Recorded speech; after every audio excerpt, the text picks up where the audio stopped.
All right, 112 history buffs.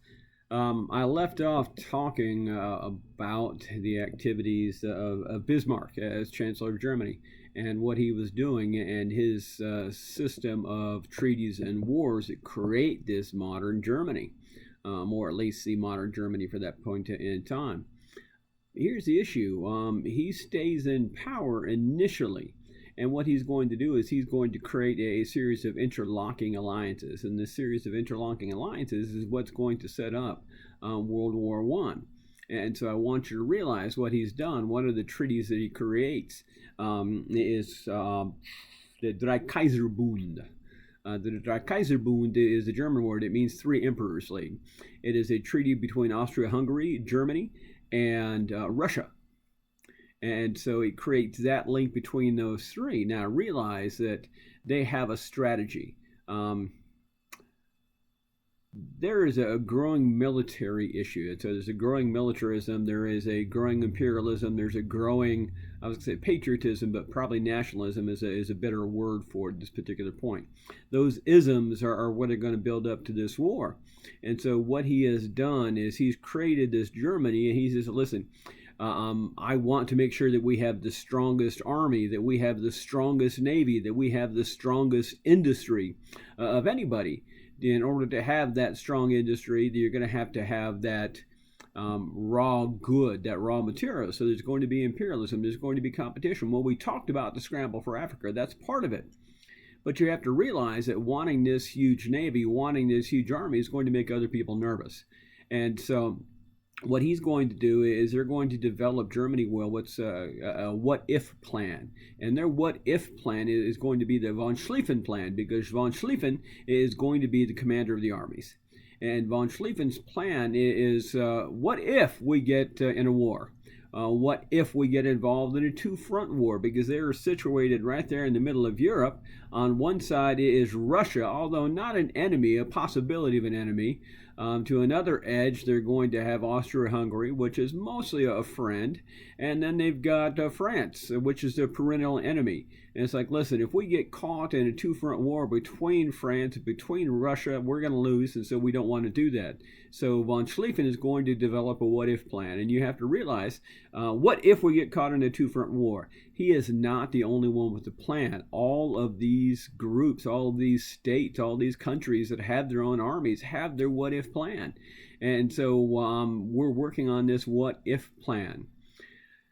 Well, here's the thing. Bismarck will continue making alliances. He's going to make that Dreikaiserbund, that Three Emperors League.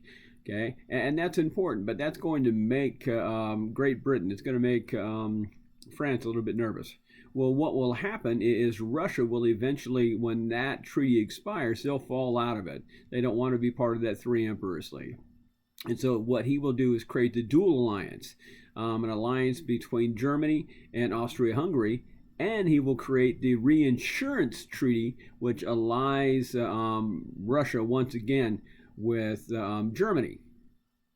Well, what's going to happen is this is going to make, again, France and Great Britain a little bit nervous. So they're going to go ahead and put aside their differences because they've had a series of long-running differences. And what they're going to do is they're going to create an alliance between the two of them. They're going to create an alliance called the Dual Entente. The Dual Entente. And that is going to be France and Great Britain. Well, we've already got what is that dual alliance between Austria-Hungary and Germany. We're going to add one more to that to create the triple alliance. And that's going to be Italy, Austria-Hungary, and Germany. Now, it's important that you remember that the triple alliance is these three people, these three groups.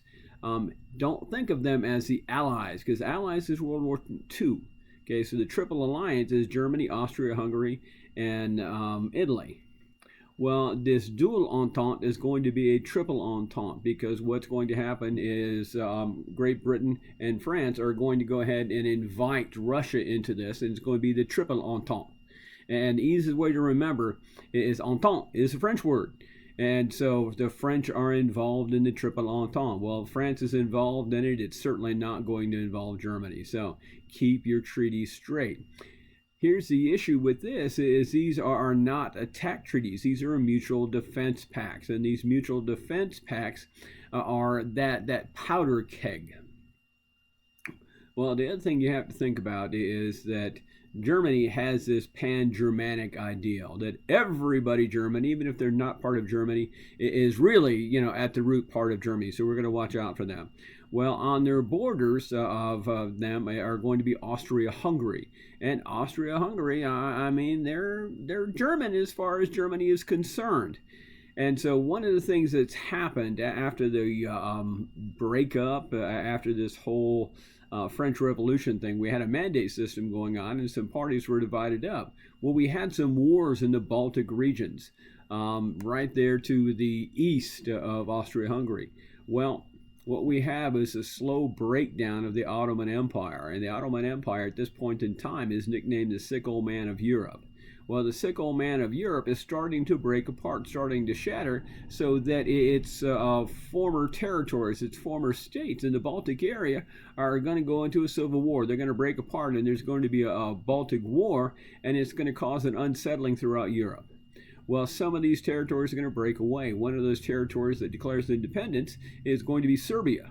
And then what will happen is post-Congress of Vienna is the other states throughout Europe are going to step in and say, hey, listen, we need to stabilize this area until things are a little bit smoother, things are a little bit better going.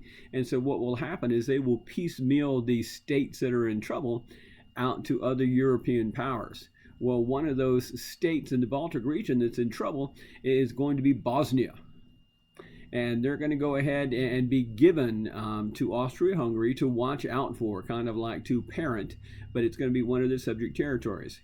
Well, this is going to cause a problem with Serbia, because Serbia wants to repeat what Germany's done. They want to repeat what Prussia did. They want to take the surrounding areas, these people that they think are again Serbian, like them, so this pan-Serbian ideal, and they want to create a greater Serbia. So they want to go ahead and help Bosnia declare independence and then absorb them into Serbia. The problem is that Bosnia is being watched over for Austria-Hungary. Well, what's going to happen is the Serbian Nationalist Idea. They have a secret police. They have a secret government. Well, their secret police is a group called the Crna Ruka. C-R-N-A-R-U-K-A, Crna Ruka, also called the Black Hand. And this is their secret society. This is their black ops people.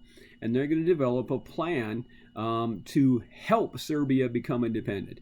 And that plan to help Serbia become independent is to assassinate the Archduke, the heir to the throne of Austria-Hungary, and during the middle of that dissension, go ahead and break Bosnia away from Austria-Hungary. So they're going to go ahead and recruit some Bosnian students, because everyone knows that students are easy to recruit. They're going to go ahead and recruit some students. They're going to train them to be assassins. And when the Archduke Franz Ferdinand goes to Bosnia to review the troops, when he goes to Sarajevo to review the troops, the idea is to kill him.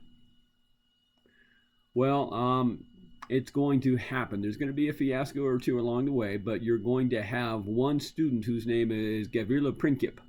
Gavrilo Princip. And Gavrilo Princip is going to pull off the mission. He's going to assassinate the Archduke. He's also going to get caught. And so Austria-Hungary will be able to trace this back. They'll be able to trace back the assassination plot to Serbia, and it's going to put them at odds. This is going to push them to the brink of war. But you have to realize that Austria-Hungary they've got a big brother in Germany. Okay. That's my timer. I'm almost at the limit here. So what I'm going to do is cut this off and pick this up in another video, part 2.